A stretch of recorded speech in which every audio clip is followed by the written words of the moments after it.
गुरुकुल में आज विद्यार्थियों का सैलाब उमड़ा हुआ था, क्योंकि परीक्षा का परिणाम घोषित होने वाला था। कई छात्र प्रसन्न थे तो कई मुंह लटकाए भी खड़े थे। उनकी प्रसन्नता और उदासी अकारण नहीं थी। जो छात्र उत्तीर्ण होते उन्हें अगली कक्षा में प्रवेश मिलना तय था, परंतु अनुत्तीर्ण होने वाले छात्रों को न केवल गुरुकुल ही छोड़कर जाना पड़ता, बल्कि आचार्यों की खरी खोटी भी सुननी पड़ती। क्यों रे मूर्ख, तू फिर अनुत्तीर्ण हो गया? तुझे मैंने समय रहते ही समझाया था ना कि यदि इस बार उत्तीर्ण ना हुआ तो गुरुकुल से बाहर निकाल दिया जाएगा।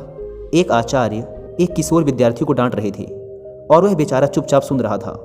डरते डरते उसने गुरुकुल के प्रधान आचार्य से निवेदन किया, आचार्य देव, मैंने अपनी तरफ से तो पूर्ण प्रयास किया था, परंतु निर्बल स्मरण शक्ति के कारण मैं जो कुछ भी याद करता हूँ उसे थोड़ी देर बाद ही भूल जाता हूँ। कृपया मुझे एक अवसर और देने की कृपा करें। यदि तुझे कुछ स्मरण ही नहीं रहता तो फिर तू कैसे उत्तीर्ण हो पाएगा, और तेरे विद्या अध्ययन करने का भी क्या लाभ होगा? यदि देवता भी तुझ पर कृपा करें ना, तो भी तुझ जैसी जड़ बुद्धि को उत्तीर्ण नहीं करा सकते। आचार्य ने अपने इन तीव्र शब्दों के साथ वरदराज की खूब बुराई की और उस पर चिल्लाते हुए उसे गुरुकुल से बाहर निकल जाने के लिए कहा। कक्षा के सभी छात्र उस पर हंसने लगे। वह बेचारा भी अपना मुंह लटकाए बोझिल कदमों से वहां से निकल गया। अनेकों प्रश्न उसके मन में उथल पुथल मचाए हुए थे। कैसे वह अपने घर लौटेगा? माता पिता को जाकर क्या उत्तर देगा? जब लोगों को पता चलेगा कि उसे गुरुकुल से निकाल दिया गया है, तब वह कैसे उनका सामना कर पाएगा? वरदराज का हृदय बैठा जा रहा था। आखिर उसने अपनी ओर से तो भरसक प्रयत्न किया था, रात रात भर बैठकर पढ़ाई की थी, लेकिन यदि फिर भी उत्तीर्ण ना हो सका तो वह क्या कर सकता था? सवालों के भंवर में फंसा वह अब अपने गांव के पास ही आ पहुंचा था, पर क्योंकि धूप बहुत तेज हो चली थी, इसलिए उसने थोड़ा विश्राम करने का निश्चय किया। गर्मी की इस तपती दोपहर में सूरज की तेज रोशनी सबको जला रही थी, पर यहाँ भूख भी उसे बेहाल किए हुए थी। इसलिए पास के कुएं की जगत पर बैठकर ही उसने सत्तू खाने का निश्चय किया, जिसे वह गुरुकुल से लेकर चला था। कुएं पर कई लोग खड़े थे। प्यास के मारे सब बेहाल थे, इसलिए बार बार डेंगची कुएं में डालते और शीतल जल निकाल कर पीते। रस्सी के बार बार रगड़ने से कुएं के किनारे लगा पत्थर भी घिसने लग गया था। लोग जितना पानी निकालते, पत्थर उतना ही घिसता जाता। वरदराज चुपचाप बैठा यह सब देख रहा था। अचानक ही उसके मन में एक विचार आया।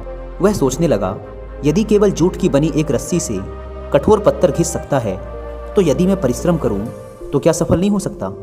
आखिर दिमाग पत्थर से ज़्यादा कठोर तो है नहीं। वरदराज के मन में आशा की ज्योति जगमगा उठी। वह उठ खड़ा हुआ और तुरंत ही उसने निश्चय किया कि वह वापस गुरुकुल लौट जाएगा और फिर से अध्ययन आरंभ करेगा। वह घर के समीप आ गया था, पर घर न जाकर वापस गुरुकुल लौट आया। उसके साथी उसे देखकर आश्चर्यचकित थे। उसकी बात सुनकर आचार्य ने पहले तो उसे बहुत झटका और उसकी बहुत बुराई की, पर फिर उसके बहुत अनुनय विनय और प्रार्थना करने पर द्रवित होकर उसे गुरुकुल में दोबारा प्रवेश दे दिया। इस बार वरदराज ने अध्ययन में रात दिन एक कर दिया, और जब परीक्षा का परिणाम आया तो संपूर्ण गुरुकुल स्तब्ध था। वरदराज न केवल उत्तीर्ण हुआ था, बल्कि उसने संपूर्ण विद्यालय में प्रथम स्थान प्राप्त किया था। एक समय जड़ मूर्ख समझे जाने वाला यह बालक आगे चलकर संस्कृत का बहुत बड़ा विद्वान बना। उसने कई अद्वितीय ग्रंथों की रचना की। छात्र उसका शिष्य बनना गौरव की बात समझते थे, पर यह सब किसी जादू से संभव नहीं हुआ था। यह आश्चर्यजनक परिणाम उपजा था संकल्प की अमोघ शक्ति से। कठोर परिश्रम और प्रबल इच्छा शक्ति के बल पर ही यह असंभव कार्य संभव हुआ था। कामयाब लोग गलत नहीं कहते। निश्चय ही संकल्प सफलता का प्रथम सूत्र है। सच्चा संकल्प एक ऐसा अचूक अस्त्र है जो कभी खाली नहीं जाता। यदि हम किसी भी कार्य को करने का संकल्प कर लें, तो ऐसा कौन सा अवरोध है जो उसके मार्ग में चट्टान बनकर खड़ा हो जाए? निसंदेह कुछ भी नहीं। करोड़ों युवाओं के प्रेरणा स्रोत स्वामी विवेकानंद जी ने एक बार कहा था, मुझे पूर्ण विश्वास है कि ब्रह्मांड में कोई भी शक्ति किसी भी व्यक्ति को उस चीज को हासिल करने से नहीं रोक सकती जिसका वह वास्तव में हकदार है। यदि मन अपनी पूर्ण क्षमता में जागृत है तो हर चीज पाई जा सकती है। पहाड़ों को भी खाक में मिलाया जा सकता है। संकल्प दूसरी किसी भी चीज से ज़्यादा शक्तिशाली है। प्रबल इच्छा शक्ति के सामने हर चीज को झुकना ही पड़ता है, क्योंकि यह सीधे भगवान से आती है। एक शुद्ध और शक्तिशाली संकल्प सर्वशक्तिमान है।